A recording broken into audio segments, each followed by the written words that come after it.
I thank you for taking time out of your schedule to watch this video.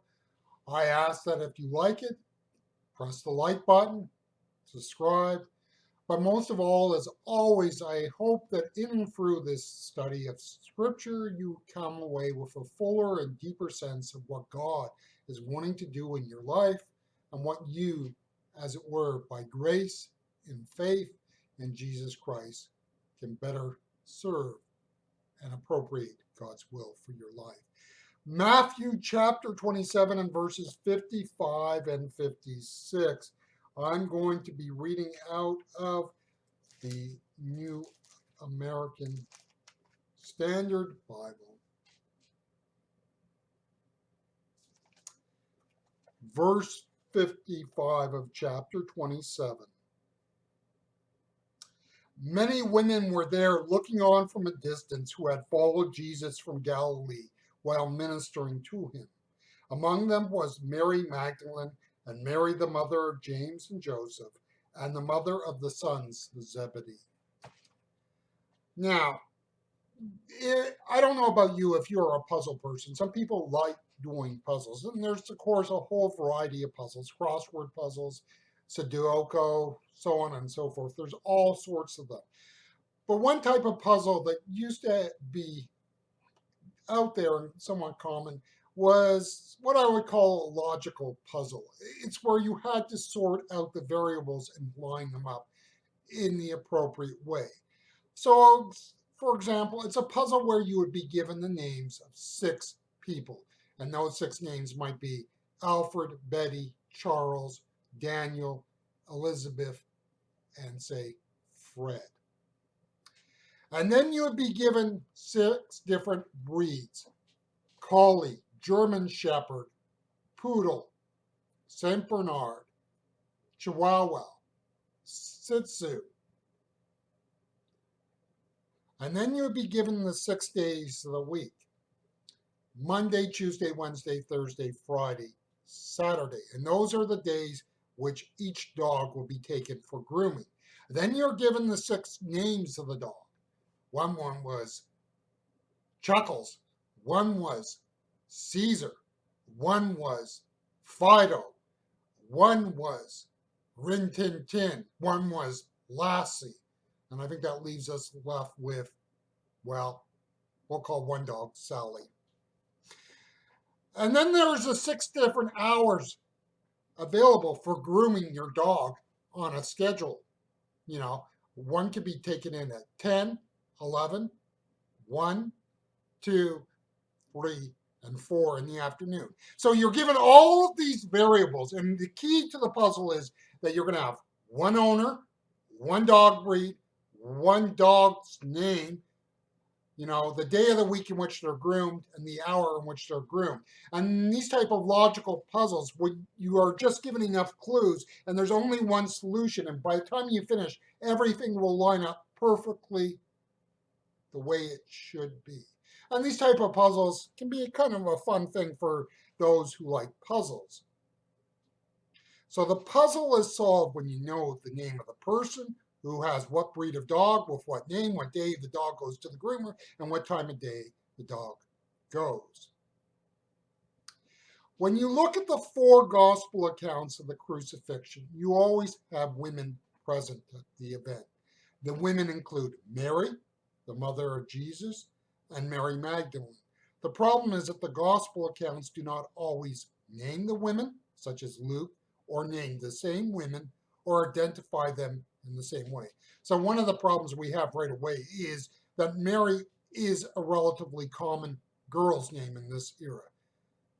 Well, there's more than one Mary obviously present in the cross. Then we look at our verse here. We have a mother who is not named. Let's see, if we go down to, we have the mother of James and Joseph and the mother of the sons of Zebedee.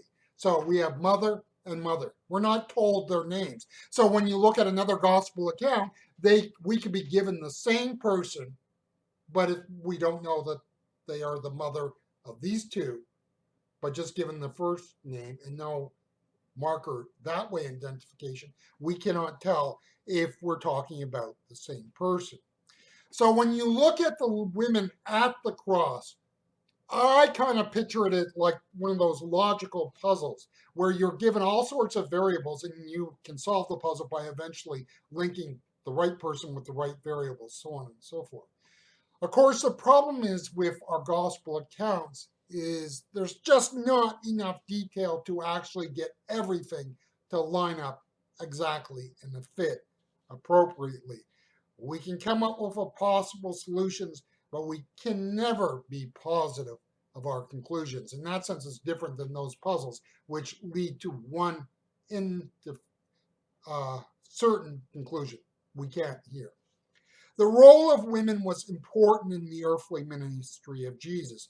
We are never told what their role was. Now, on the one hand, we could probably say that within the group of apostles and disciples that they replicated the role women played in society at that time. So maybe we think of food gathering and preparation, mending clothes, maybe a nursing role. The reality is that the group around Jesus would have needed people who could provide basic services. And needless to say, within the gospel accounts, we are not given a idea as to exactly how the people around Jesus worked, functioned, what were roles and functions, even among the 12 apostles. You know, we've talked about Judas Iscariot was the treasurer of the group. So clearly there was some demarcation of roles and function within the apostles, but we don't know what they are. We're never told this. The men and women around Jesus would provide the support for him and his 12 apostles in particular to do ministry. Now, to say that the women did more traditional sort of roles of that day and age is not to say that they were not also being trained in the faith and in the acts of ministry.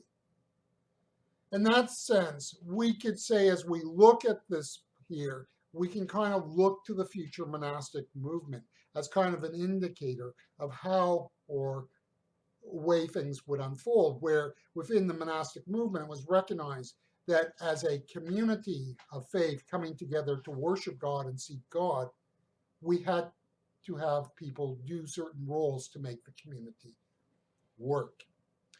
Jesus did not have the disdain for women that was present in mainstream Judaism. We can see it and hear it in the idea found in the blessing for Jewish males, which says, I thank God that I'm not a woman. Jesus respected women as people of equal worth and merit. That is why some of these women were at the cross as he died. The work responsibilities were over, but not the love and commitment. In other words, it was much more than just the fact that they were hired hands for, or people who felt that their worth was from serving Jesus and doing certain things. There was a real and actual love and faith commitment to Jesus, as it were. Jesus worked with these women, and I think this is important, in the confines of the social structure of the day. Now, I don't think Jesus was a feminist as we use it, because much of that title has become identified with some pretty abhorrent behavior. And what do I mean? Within the women's movement, some circles, not all, it is to have women aspire to do things that men do in terms of attitude and mindset that traditionally have been rather negative, which is the forsaking of family responsibilities for career and vocation. No, Jesus was not a feminist in that sense. But when that is said and done, I believe Jesus saw a real place for women in the work and ministry of the church. Now, I think out of that we can see roles of ordination open up, so on and so forth.